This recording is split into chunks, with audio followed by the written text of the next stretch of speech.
get out. Get rid of that frown that's been dragging you down and get up in the air. Just pretend that you can fly. You'll never know if you can till you try. Hi, and welcome to Cannabis Helps Dementia. I'm Chella. I'm Dave. And right up front, we'd like to say that we're not doctors or medical professionals, and nothing you hear in this podcast should be considered medical advice. Right. We're not experts, but throughout this podcast series, you'll hear from doctors, nurses, research scientists, administrators, other caregivers, and people living with dementia about how cannabis helps. Like it did for our family. Yeah, that's right. After my mom was diagnosed with dementia, we were thrust into family caregiving and became fierce advocates for people living with dementia, including their access to cannabis medicine. In this episode, we're connecting with Steven and Tracy Barbieri. Steven appears to be living and thriving with CTE Dementia since 2012. Before he was diagnosed, he worked as the vice president and district manager at Wells Fargo Bank. Steven has been married to Tracy for 25 years, and they have a beautiful family. Steven is a fighter and constantly advocates for finding a cure for Alzheimer's and related dementias. He serves on the board of directors of the Alzheimer's Association of Northern California and Northern Nevada. Known as the Kickmaster, Steven spent 4 decades in Taekwondo with a rank of master's level. Master Steven trained in Thailand in Muay Thai and in China at the Shaolin Temple and traveled the world for martial arts. We met Steven in Sacramento last year, right after my mom passed, when we were lobbying the assembly with the Alzheimer's Association, asking our electeds to be bold and fund more research for dementia. Steven gave an inspiring speech explaining the benefits and urgency of an early diagnosis. He was so engaging and entertaining in relating his journey. He spoke about the benefits of an early diagnosis and a good diet and lots of exercise. He is the Kickmaster, after all. So after his speech, I asked him if he had ever tried cannabis medicine. And he told me, my wife won't let me go a day without it. Steven and Tracy Barbieri, thank you so much for all you do and for talking with us about how cannabis helps dementia. Thank you for having us. Thank you. We're looking forward to the opportunity this morning. Awesome. So we know how active you are in the Alzheimer's Association and that you've also recently participated in a research study at UCSF. I know you're not a doctor or a researcher, but where do you think we are in terms of finding a cure to dementia? It's out there. It's just a matter of just making that contact. I mean, they've been doing the research for such a long time. I know they've been focusing on the amyloid plaque for all these years, and I think they finally kind of turned the corner. Now they're looking at the tau buildup, and that's what that clinical trial I was in at UCSF. It was focusing on the tau buildup, which again is another cause of Alzheimer's and dementia. But for some reason, all these years, they really have just been really focusing on the amyloid plaque. Yeah. Hey, is anyone talking about how cannabis helps dementia in those more traditional spaces like universities and advocacy organizations? Is there any whispers amongst the staff? Definite whispers amongst the staff. I know that when we first started this journey with cannabis, we called Steven's neurologist, and I just wanted to let her know. I said, I just want you to know that we have an appointment and we are looking into this, and we're going to, probably go forward with it. And she said, by all means, do it. I cannot prescribe it yet. But most of my patients are kind of going that direction and they're having great success. And then when we were at UCSF during Steven's trial, we did talk to the neurologist there, and he said they are hearing very positive things. Again, they cannot prescribe it yet, but they're hearing very, very positive things and to keep it up. Wow, that's amazing. And you guys are in Northern California, right? Central Valley, yes. Central Valley. Wow, that's inspiring. That's exciting. I'm curious why maybe doctors may not have spoken to you about it, even though they can't prescribe it. If they had other patients that were benefiting from it, why didn't they bring it up, I wonder? Well, here's the trick answer for that. My insurance is through Kaiser. Kaiser's not just in California. Kaiser is across the United States. Mm-hmm. Kaiser says anything, they have to be careful because then whatever they say, it's a blanket statement for all the other states. Well, cannabis is legal in California. Cannabis is not legal in every state that Kaiser has of facilities. So they can't say, I have a policy for this state, we have a policy for that state. So they just have policies for Kaiser. So again, when we brought it up to her, she engaged us in a conversation, and she said, and this is the chief neurologist at Kaiser, Wow. because of my early onset, I was fortunate to get to see the chief neurologist, and she said more and more of her patients are, and again, I stopped taking my traditional medication that she had prescribed.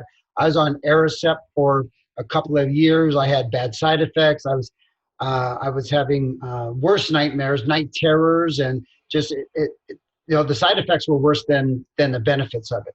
So when we said that we were going to actually stop that, she says, well, I understand stopping it, just what's it called? Wean down or cycle down off of it. Don't just instantly stop. And then we've been taking the cannabis ever since. So I've been taking the CBD and THCA and some night chews chocolates before bed now for about 4 or 5 years. And it's been life-changing for us. And again, back to the clinical trial for UCSF, we had to go through several interview processes along the way. And the doctor was asking us a lot of questions. And Tracy says, well, I just have one question for you. And they said, oh, okay. She says, my husband's been on CBD and some other cannabis products. Can he still be on this to be in the clinical trial? And if your answer is no, he's not going to be in the clinical trial. She was very forthright and upfront about that. That was our only stipulation. Anything else, I said, can go. That's fine. Wow. We will not deviate from this protocol that he's already on and using, because it works for him and for our family. Yeah. So if you are saying he has to be off of cannabis, then we're going to back out of the trial altogether. Talk about being bold. Yeah. We just rewatched your keynote from where we met you, Steven, with the Alzheimer's Association, and the whole theme with them was to be bold, and we were sort of up there being bold, trying to push the cannabis helps dementia theme, and that's pretty bold to actually say to a doctor, "This is working. We're not changing this." And I think that's really what we need more of. So you came on to cannabis, or came to cannabis maybe about halfway into your journey, a few years already into your journey. Yeah. When did that happen? What was that like? When did that happen? How did that transpire? And obviously it's changed your life. So just tell me a little bit how you came to cannabis. I'll actually let my wife tell the story, because when I grew up, I didn't drink, I didn't smoke, I've never done drugs. I don't know if you want to say a square or whatever. It wasn't my type of lifestyle. So when Tracy was mentioning, she was saying pot. She wasn't using the word cannabis. Let's try pot and this. And I'm like, no. And that went on for literally, I think, almost 2 years. Pushing. Finally, she says, you like the research thing. So why don't you do some research and stuff? Talk about it later, and I'll let her finish the story. So things had gotten a little heated. Steven's emotions were kind of all over the place. That aggression with his type of dementia was starting to really affect our marriage, affect our life here. And I was at school one day, and I was very upset because of his behaviors had gotten I wanted him to be on kind of some mood stabilizer, something. And I had even called the doctor on my own in tears and said, I need some help. And she said, well, he has to be willing to take these mood stabilizers. And he was not. He was not willing, because one of the number one side effects with CTE is suicide. Most of the mood stabilizers, their side effects are suicide. Yeah. So I was talking to a friend at school, and he uses CBD. He has ulcerative colitis, and he has been using CBD products for years to help that, and no flare-ups, anything. That's a side story. Mm-hmm. Sure. He said, listen, just get him to try it, even if you have to put it in his food. Yeah. See how it works. Just please, I know this is going to help him. Here's some research. So he gave me a little bit of things. I, brought them home to Steven. Can you just research this? Just try it, because it's either you try the CBD or you do the mood stabilizers, or we can't live like this. Yeah. one of us is gonna go. Yeah. We don't want to break up our marriage over this, but this is bad. So he researched it and finally was willing to go. We went to the dispensary here in town, and we spoke with a gentleman who has the same exact diagnosis as Steven. They spend more time with us than the doctors. You know, doctors' appointments are like 15 or 30 minutes. Yeah. We didn't even buy, I think, that first time or something. We did. And he spent like 45 minutes explaining to us, answering all the questions. And I felt like saying, wow, you spend more time with me than the doctor. Mm-hmm. He told us the same story. His is caused by football, but he and his wife were having the same issues, and she had actually even left. She took the and left him. Wow. And then his friends, I guess, told him about CBD products. 6 months. Or 6 weeks, 6 weeks. Huge difference. He called and said, please come see me. Look at my difference in how I am. Give us another chance. And they're back together. And this was the man at the entrance of the dispensary. He was not even the one selling us. He was like the bouncer guy. Right. At the door. And just, told us his story. And he was like, just try it. I will come. I will sit with you. And he told me privately, I will sit with you if he's, if something goes wrong. Told Steven, I will sit with you. I will mentor you through this. I'll talk to you about it. And then when we got to go in the room and speak with we spoke with Jason, the owner of the place. Yeah. He happened to be there, and we happened to know each other from the gym. And I didn't realize that he owned this dispensary that had been open for years.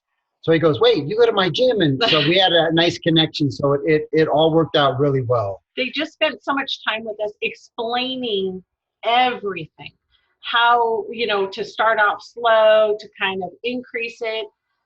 It was. And I'm sorry, what year was this approximately? Probably 4 years ago. We were, let's see, it's 2020. So 2016? 2016. Mm-hmm. It wasn't legal at the time, so it was cheaper. Right. I had the doctor's, you had to have a doctor's note at that time to get it. So I was able to get it. I mean, things were a lot more inexpensive at that time. Things I paid $12.50 for, an example, one of these Sensei Chews that I use at nighttime to help me sleep, I paid $12.50 before. Now they're $31 because of all the taxes and everything. So Right. Proposition 64 was not friend to the patient at all. No. Not at all. Yeah. That was our experience with Mom. We were basically had a bottle of olive oil infused with cannabis in it. Didn't really know how much was in there, but we knew something was working. And so we just kept doing it, so now, it's much. So it was, sorry, go ahead. Go ahead. No, go ahead, H. No, go ahead. I was just going to say, now that you've sort of found your dose, you've found your rhythm. What's your routine? What are you using, and how many times a day? What is your dose?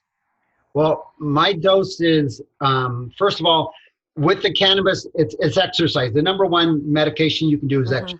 So I stress the fact that you've got to be doing some type of exercise. So I go to the gym. I try and do that daily. If I can't get to the gym when they were closed, I had a friend that owns a boxing gym. I was able to go do mitt work. No contact, doing mitt work just for that oxygen rush and changing of the numbers. So when I would come home from the gym or from boxing, I would put the THC underneath my tongue, the CBD, the CBD underneath my tongue before I got into the shower. And my dosage that ended up working for me. I started with the 500 milligrams of CBD with 0.3 of THC. And the reason they explained about the 0.3 of the THC is so that it would cross into the brain barrier. It allowed it to cross in. And then it's mixed with MCT, which is the coconut oil. Right. Because it's an oil to get through the body. You mentioned you use the olive oil. This company, a lot of the other companies like the MCT, the coconut oil. So we started at the 500, and then over time, I think the last couple of years or year or so, I moved up to 1,000 milligrams still with the 0.3 of the THC. And I just take about 3/4 of an eyedropper underneath my tongue. And it basically I used to say it just levels me out and keeps me vanilla. It used to be every single day around 2 or 2:30, like a cell phone, my personal battery would die in a sense of my brain. I was like overstimulated, too much going on. I literally had to go into a dark room and take a nap every day for an hour, sometimes 2 hours. I was just exhausted. And I would explain to people, it's like a cell phone. You can have the best updated cell phone, but if you overuse it and the battery dies, it's no good. You have to just leave it alone and plug it in. And it charges faster if you're not using it. So same thing, if I go in the back room and nobody's bothering me and I could just sleep, I needed that time. Well, since I've taken this, for me, I don't have to take that nap any longer, which now means at bedtime, I'm more sleepy. Whereas, as you know, with most people with dementia, they have broken sleep. So that's why earlier we were saying I like to research, because I would be up at 2 o'clock in the morning, 3 o'clock in the morning. And what was I doing? I was always on the computer trying to educate myself on what I could do and what I needed to do and what were some of the things out there. So this really helped out. So I don't have to take my naps anymore. And the nice thing is that I can take this wherever we go and travel, because we travel a lot on vacations and things, and I'm able to take this as well. So this gets me through the day, but again, at nighttime, I still have problems about sleeping. So I have something called THCA. Now, this one took a lot for me to kind of understand. So hopefully I'm going to say this correctly. So the part of the pot that has the hallucinogenic products is THC. And the way it becomes hallucinogenic products is based on heat. That's why everybody has those pens and they've got a heat element in it. And you have to light it to think. Well, this one's the opposite. This is THCA. It's got a different molecule in it, and it has to be refrigerated. So it stays in the refrigeration. There's never a heat concentration to it. And so I take it out every night before bed, and I take just about a half of it, 1/3, probably close to a half of an eyedropper of this, and a Sensei Chew chocolate that's got some CBD and melatonin in it. And basically, I have my technique. I lay down and I count 100, but I count 100 breaths. So 1, 2, and I very rarely get to 100. I get distracted or Tracy may ask me a question. I don't try to remember what number I'm at. I just start over, and I get a good 7 to 8 hours worth of sleep now. And because I don't have that broken sleep at night, I'm more functional during the day. And because I don't have to nap during the day, I'm more tired at nighttime, and this helps me sleep. So this is my process that gets me through the day. I use the phrase it gets vanilla. I joke around. Again, I'm not a doctor, but I tell my friend, you could drink a gallon of this stuff and you're not going to get high. It's not designed for that. That's not what it does. And then at nighttime, I just take enough of this, and that's my dosage. Some people might just take 2 or 3 drops of it. Some people, depending upon body weight and size, might take a larger amount. So again, I just take about a half of an eyedropper and the Sensei Chew at the same time, and then about 15 minutes, watch a little news or sports, and I close my eyes and start counting my breaths. And also Tracy rubs my head or rubs my leg, and that kind of helps relax me at the same time too. Very nice. Just a couple of observations. That's like parasympathetic breathing. That's very good for going to sleep. I do that as well. What I'm fascinated about is you basically described a completely Delta 9 THC free regimen. No high. No high at all. No You're high. using CBD from hemp, which is the 0.3. No risk of THC dizziness. to activate the rest of the cannabinoids and get them into your system. That you're very aware of that, and then you're using a THCA, which is one of the first times that we've heard of someone actually utilizing that to effect with Alzheimer's and with dementia in our circle. People have been talking about what's being researched with THCA. And so you travel a lot. And we were like, well, how does he travel and uses cannabis? Well, you're essentially using, the stuff that's okay to travel with. I don't know what the exact what the exact status of THCA is, but I know hemp CBD is pretty much okay unless you're in a strange circumstance. But that's really, it's remarkable that you're getting such benefit with basically anyone in the United States could use this regimen, essentially, even if it's just starting with the CBD. In any state. In any state. It doesn't even have to be the 33 that CBD can have is legal. full access, as long as you get a good source and you know where you're getting it from, and you've seen the certified, the testing, third-party testing, you know how much you're getting. With obviously you've done your research and we're looking into that, and you're getting benefit. And if it doesn't work, you're not getting what you want.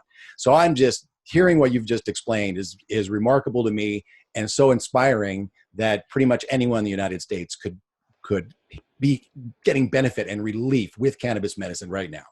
So that's my rant. Chella, go ahead. What I'm hearing is that it's helped you with sleep, mood stabilization, and has reduced polypharmacy. Yes. Yes. Yes. And I hear that you've exercised though for your whole life. Yes. So you were still exercising but the cannabis is really helping knit all the benefits together. The mood especially, and the sleep. And I will say that because he sleeps, therefore I get to sleep. Where before it was not that way. So if he didn't sleep, a broken pattern with anyone with the dementias, when they have those broken patterns, then their caregiver is usually up too, because to make sure that that person is okay, what's happening with them. And so because he has been able to sleep, I am able to sleep. And so that has been a benefit for both of us. Yeah, broken sleep is an excellent description of what people living with dementia suffer and their caregivers at home. Speaking of their caregivers, yes. Have you found any benefit using CBD yourself? Because I'm entering menopause, my sleep is very broken up, and also my mood. Yes. I'm unwilling to do any kind of hormone. I'm definitely not a candidate for it because of my mom. So every once in a while, if my anxiety is very, very high, Steven will say, hey, why don't you take some of my CBD and try to settle yourself down? And it does. I'm not going to go and smoke or something like that because of my reactions with that. But this has helped. It helps me get to sleep and stay asleep. And so, yes. Every once in a while when I grab a chocolate, I'll pull an extra one out and say, yeah, I think you need a chocolate tonight. I have been, full disclosure, I'm through menopause. I am 2.5 years postmenopausal, and I could not have gotten through all those changes at the height of my mom's illness and passing. It would have been really, really hard without the use of cannabis medicine. And cannabis medicine really, really helped me. I'm obviously different than you guys. We're all different people. Yeah, we're all different, right? Everybody needs different ratios and what works for their personal endocannabinoid system. I mean, medicine is all about personalized medicine now. They're like, ooh, personalized medicine. I would think that cannabis would be the perfect thing for them to start exploring. Yes. And there's, what we're hearing in many of the interviews that we've done so far from folks implementing it in facilities and just doctors, is that they're getting such effect at such low doses, even with full THC. They're getting amazing results. It's just 1 or 2 milligrams with folks because sometimes you need it, even with the kids with epilepsy. Not every kid just responds to just CBD. You need some THC in some respects. So everybody is a little bit different. And we are all basically been doing this on our own. We've had to research this, there is research there. There is science there. And there are some doctors now. And now there are some doctors. Exactly. So I heard you saying that a friend of yours from work at the elementary school who had experience with cannabis medicine convinced you, Tracy, to look into it and try it maybe.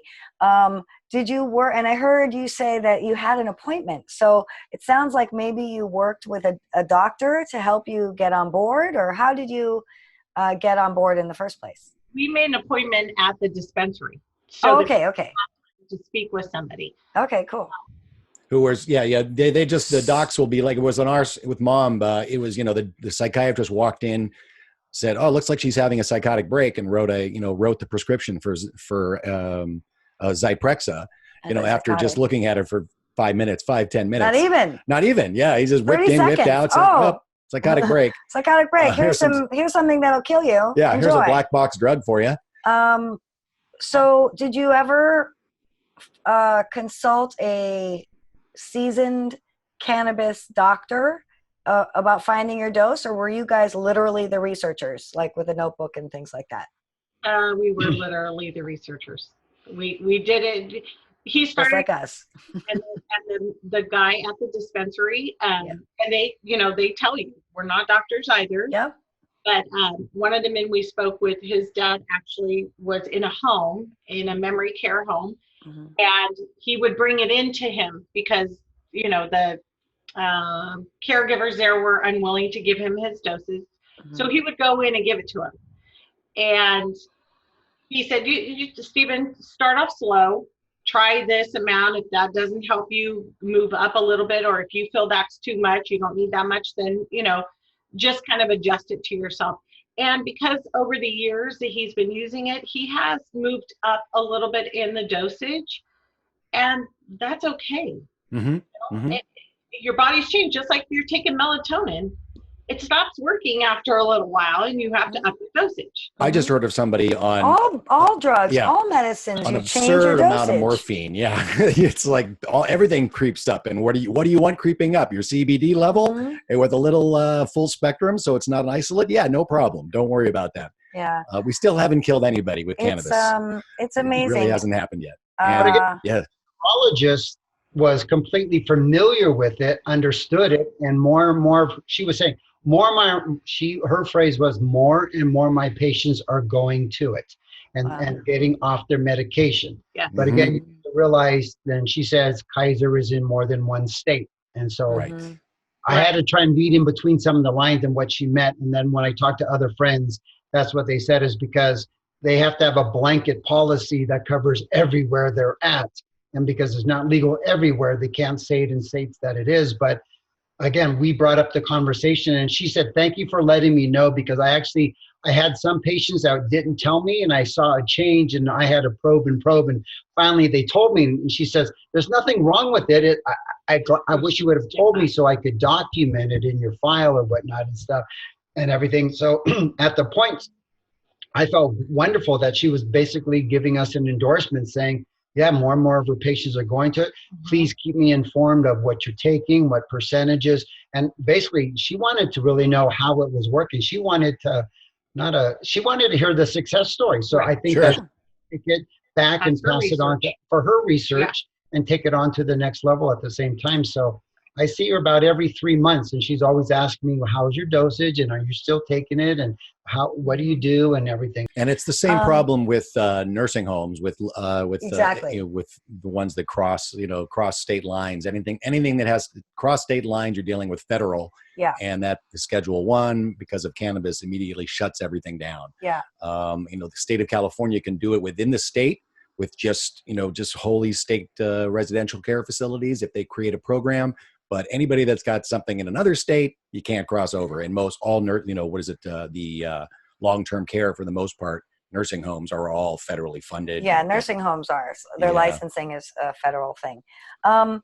It's interesting that your doctor said that she had to probe certain folks. And I'm recently doing some research myself that certain groups are really reluctant to admit any sort of cannabis use because they've been disproportionately targeted due to the war on drugs. I'm glad that you are telling your doctors it's so, so important. And other people that you, of course, interact with. Hearing people's personal stories, I think, is what really helps move the ball forward legislatively, in medicine, all the things. I mean, because there really is no reason why multi-state operators or nationwide organizations couldn't talk about CBD as a possibility and couldn't advocate for, say, descheduling cannabis so that we could really do that research. Right. The research needs to be done. Even Texas technically has all CBD or on the list for Alzheimer's patients. Yeah. So it's where the cracks are there. The more and more doctors are interested in getting the education. There are more and more access to education for those doctors. Those places are coming up, and I think Chella's right. It's the personal stories. It's the the one-on-one with people coming in and saying, "Hey, this is working." And telling their doctors, I'd like to try it too. Yeah, this changed because a lot of people are attacking, trying to do whatever they can to improve their chances. They're changing their diet, they're increasing their exercise, they're following different doctors' protocols that are interesting and have promise, but you, I know, had a pretty good diet and exercise before cannabis medicine, but we're still struggling with some things that are really tricky. 40 years as the kickmaster. Yeah. You were exercise. Might have had something to do with that. Talk a little bit about there are so many forms of dementia. And the diagnosis, which can be tricky, which is part of your story. Just a little bit, what you suffer from CTE. Can you tell us all what is the type of dementia you suffer from? You don't have to say the word. We're not you don't have to say the whole word. Say with CT because it's chronic traumatic encephalopathy or something like that. Sounds like elephant issues.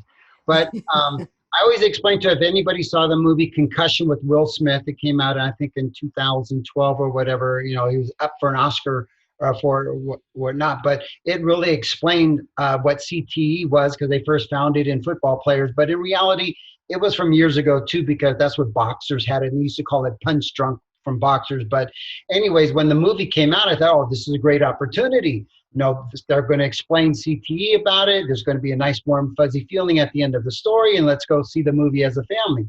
So we went to see the movie as a family with my 3 children and everything. And like Tracy had said earlier, one of the number one side effects of CTE dementia is suicide. Well, that's how all the football players died in the movie. Mm-hmm. So it was a very surreal drive home with the kids in the car afterwards saying, Dad, this, that. And I'm like, oh my God, the movie sort of made it worse.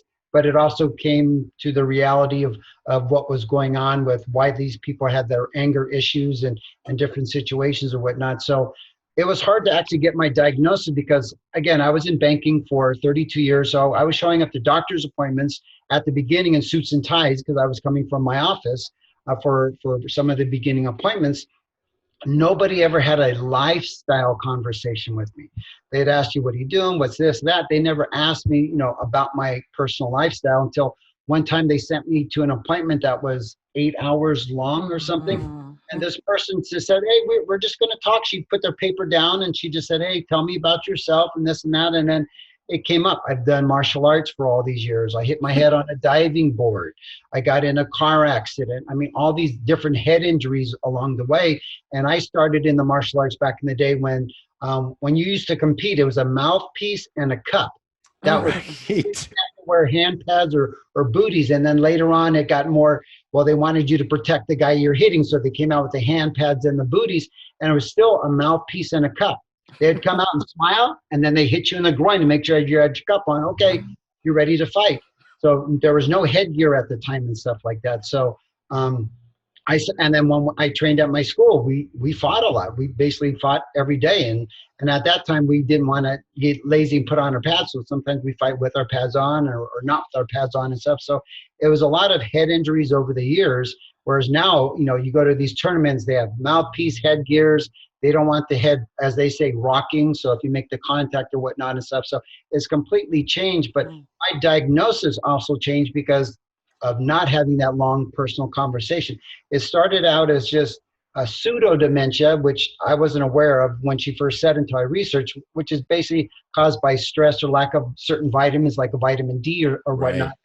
Oh, pseudo dementia can go away. So when she told that, we started crying. We're all happy. Maybe that's what I had. I was in a very stressful job as a vice president at Wells Fargo Bank in charge of 12 offices. Just a lot of stress there. So that's what their first diagnosis. Then she moved it from that to mild cognitive impairment. Mm-hmm. From mild cognitive impairment, I ended up getting the PET scans and everything throughout my process. And they saw the damage on both sides of the temporal lobe. So they thought, oh, that's frontal temporal lobe dementia. And until, again, I had that long conversation with somebody who said, oh, no, you're a classic CTE. But again, CTE cannot be 100% diagnosed while you're alive. The only test that can do that is an autopsy test, and I'm not ready for that test yet. I donated my brain to the concussion research facility so that I carry a card in my wallet so that when something happens to me that I do want them to, dissect me and see what stage I was at and confirm that I did have CTE dementia, which is what they assume I have, but they cannot guarantee it. They say you have the characteristics of CTE dementia. Right, right. Make sure they know you were using cannabis, Yeah. because we need that to be part of the research. You know, we need, you know, we even with COVID, with everything, you know, we need to know how people are thriving, how people are using less opioids, how people are using less antipsychotics, how people have lived longer and benefited more and had a better quality of life, you know, suffering from whatever they're suffering for. Our focus, of course, being on dementia, but that is so, you know, we literally now we've always said that you know, 33 states people can get benefit, and now we've got CBD, and here we have actual documented proof, anecdotal as it is, that you are having a quality of life, thriving, some would say, with CTE, using far fewer chemicals that are poisoning your body, and doing that with cannabis therapeutics that almost anybody in the country could have benefit from right now. Is that right? Anybody who can have access. Yeah, anybody that can have access to CBD. The medication that the doctors give you, I believe there's only 5 dementia medicines out there. All of them have terrible side effects, and sometimes the side effects are worse. So if you're already having hallucinogenic situations, all of these medicines, that's another side effect. So all it does is increase that hallucinogenic. I used to see a shadow guy in my room at night. And when I got off the Aricept and I moved to the CBD, that shadow guy has gone. I don't see him. Oh. So you do not hallucinate on cannabis medicine? Of course, he's using THC. Well, we just had a recent conversation about how 5 milligrams of THC will make you hallucinate. Some people were like, I've never noticed that. But also you don't use THC. Right. Just THC. You use THCA, which is remarkable. That THCA is, you know, it's so exciting that the acids are coming up. You know, we dream of the day that one day we can actually get like cannabis leaves at the store right next to your arugula is cannabis leaves, so that you can put that in your smoothie and your salad, and at one time juice it like what's that grass that you wheatgrass juice. Yeah. At one time it used to be part of the animal feed. Hemp was part of animal feed. Wow. Hemp microgreens would be an amazing addition. That would be great. You can do hemp microgreens. It's I mean, that's another thing, you know, if hemp was, you know, it was part of the pharmacopoeia for years and years and years, and for all kinds of things that it's being used for now. And look at if hemp in general had been, embraced as opposed to plastic, look where we'd be in the environment right now as well, as well as health. Move in that direction. Cannabis does save the world. That's our YouTube channel. That's our YouTube. But this has been really exciting. Yeah, go ahead, Chella. Another question. I just want to make sure that both of you have had a chance to tell folks anything you want to say about your journey, or about how you have found how cannabis helps your family function better, life be better, or any problems that you may have encountered with cannabis therapeutics along the way. You know, feel free to talk about that too, if that's something that has come up. Yeah, and what's like the number one thing you can think was the benefit that you can just like, oh, this is it. I'm so glad we started using cannabis. Not going to cry. I will say 100% it saved our marriage, because without it, the mood swings, the aggression that was there from his disease was not tolerable for us as a family. And with the cannabis, with the CBD, that is gone. There's a lot of stigma. That's the problem. And I think people need to get away from that, because this works. And I would much rather Steven is on something natural, something beneficial that I know is not going to have those side effects.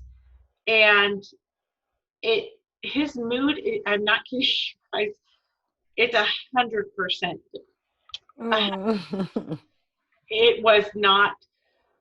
The summer that he got on it, we were leaving to go on our normal trip that we're leaving in a couple days for. And we had friends going with us, and they were ready to just help me leave him when we came home, honestly. And it changed over, even in that first week, there was a huge difference in him. And I'm so thankful that he agreed to do this protocol instead. Don't wait 2 years like I did, though. Don't wait. And don't make your loved one stuff it in the food. Right. Cold. Like you do with the cat, yes. Yeah, the stigma is delaying this benefit to people in so many ways, and you guys are really, helping break that and normalize You really it. are. And it's just, we're so inspired, and thank you for kicking the stigma. Yeah, Kickmaster. Kicking the stigma, kick owls. What's going on? What's you say you're going on your regular trip? Is that just pleasure? Are you just relaxing, or is this part of education and inspiration? And what is Kick Owls? Well, first of all, Kick Owls is my walk for the Alzheimer's. That's my walk team is Kick Owls, and that's actually me throwing a sidekick. Yeah. Nice. You look at everywhere I go, I throw a sidekick in a picture in Paris at the Eiffel Tower and everything, and book someday saying I kicked around the world. So this vacation is just we go to Cabo every year. It's a family vacation, and we're just excited.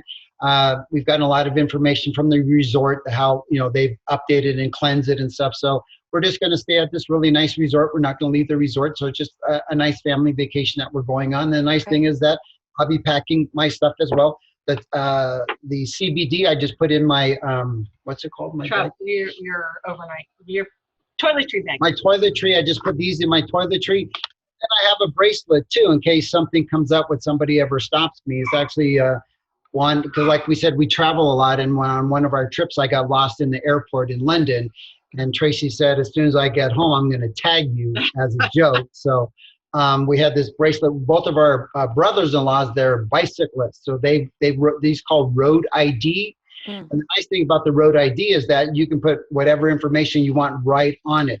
The medical alert bracelets are wonderful. The only problem is that you then have to call the 800 number. Right. Look something up, and what happens if the computers are down? Whereas this one says my name right on it, Steven A. Barbieri. It says I live in Modesto, California.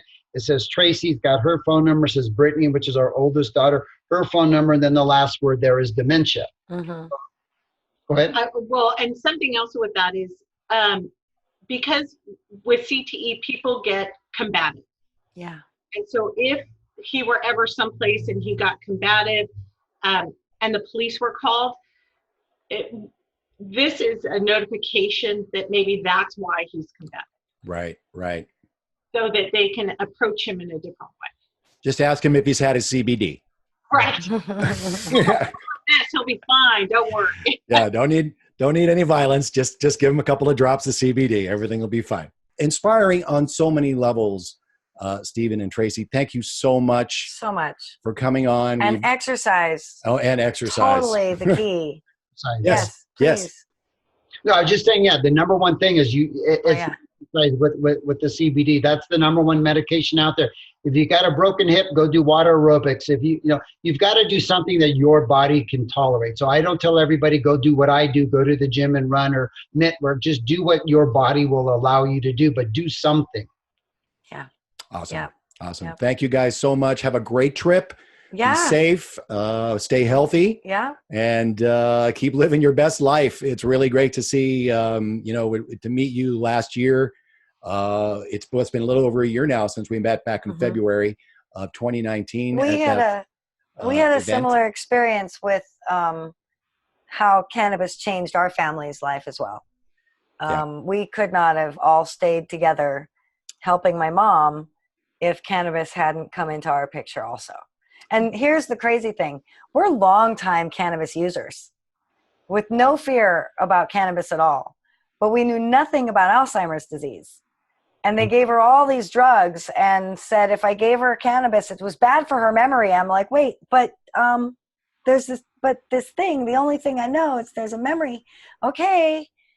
And so I listened to them. But then eventually, like you guys, had to try something else because otherwise it was completely unmanageable. Yep.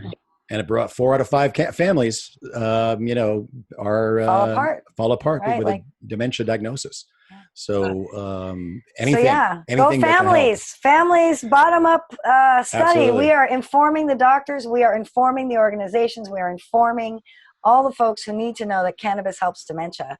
And if we have to do it one person, one story at a time, then so be it.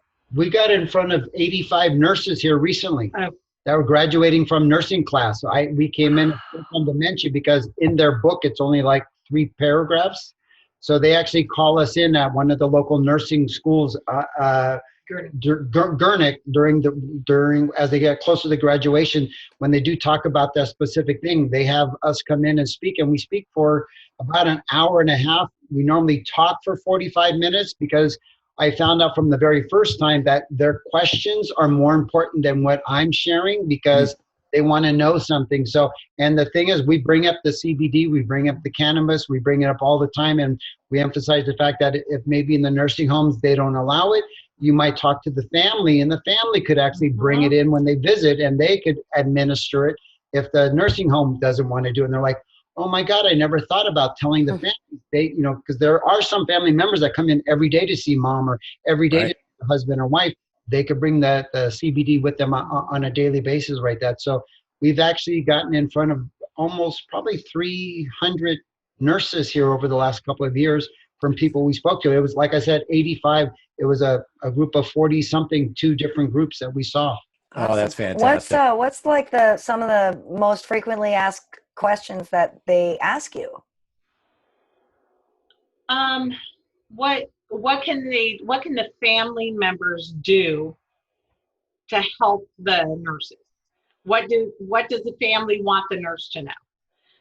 And I think that would, like Steven said, allow them to use this because it's the benefit. This helps. It's going to help everybody in the nursing home get along better and have a better quality of life. And we talked about the fact about it's easier to go into a person's with dementia's world than to bring them into reality. And I'll do a quick short story.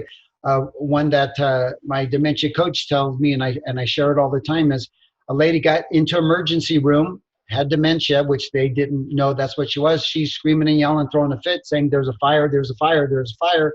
Everybody's coming in trying to sedate her because there wasn't a fire, but in her mind, she was. They ended up calling my dementia coach. She's actually just a therapist, but that's my nickname I gave her. She came down to the room, into the emergency room, and asked her, ma'am, what's the matter? There's a fire in the corner. She went into the corner. She said, right here. She stomped her foot about 4 times, and she said, is it out? No, it's a little bit. Stomped again. Is it out now? Yes. And then walked over there. Oh, everything is calm. Have you had your lunch now? And then basically redirected her. So she basically explained that, and I share this story with the nurses too, is that sometimes if somebody's so agitated, find out what it is, and it may not be real, but it is something you can fix for them in their world. And then once you fix it, just redirect them. And then we also talk about the benefits of, cannabis is wonderful, but there's also the benefit of music for people that have dementia, music from their era. So if I like rock and roll and you're playing rock and roll in the background, that's not going to be something I'm going to enjoy. But if I like, Frank Sinatra or something from my era, that type of music. And then the biggest thing for me is everywhere I go, I take tons and tons of photos because photos are my trigger to my memory. I don't remember a lot of our trips that we go on until Facebook pops up and says, here's a trip to Ireland and you did this and you kicked Arnie Stone. I'm like, oh yeah. I remember. I tell the nurses, have family members, if they want to spend some quality time, bring in an old photo album from home when they come to see mom or grandma or the aunt and go through that photo album, and maybe somebody on their phone just play some of the, the 50s music or whatever era they're from as they're going through that. It's going to really calm them down. So there's a lot of things you can do. But again, cannabis is really something that's extremely helpful for all the families. You just have to find your dosage because it doesn't have a dosage on the side because everybody's receptors are different, everybody's body weight and their body chemistry is a little bit different. But I've never known anybody that said they had allergic reaction or it hurt them. I've never heard a negative story from a user. I've heard negative stories about people talking about it that aren't informed. That's right. And that's very powerful, I feel, especially coming from you, someone who was never a user before you used it as medicine. Mm-hmm. And it is just it's a tool in the dementia care toolkit. It really is. And there is such a care gap in, like you're saying, with just in treating and identifying problems with dementia care. And it's just amazing that, well, they don't really study it that much. They just have somebody come in and let you know what's going on. It's sort of like nutrition and cannabis, the lack of education of cannabis in medical schools. We noticed the gap early on in dementia care and here in Southern California. And that's why we started, just studying with Teepa Snow, positive approach to care, and giving virtual dementia tours, to try to let people know what's really going on with these folks living with dementia.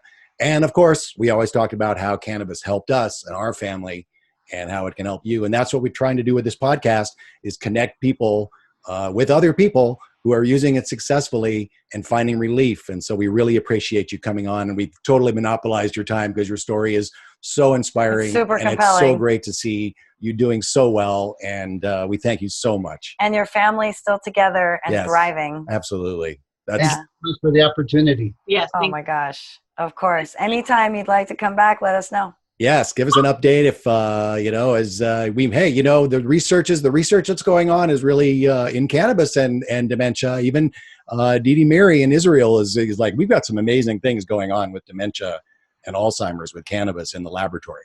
So there's a lot of really exciting things on the horizon, and that's what we're going to try to do is keep the information flowing and connect the stories, personal stories of people who are finding relief. And we really thank you again.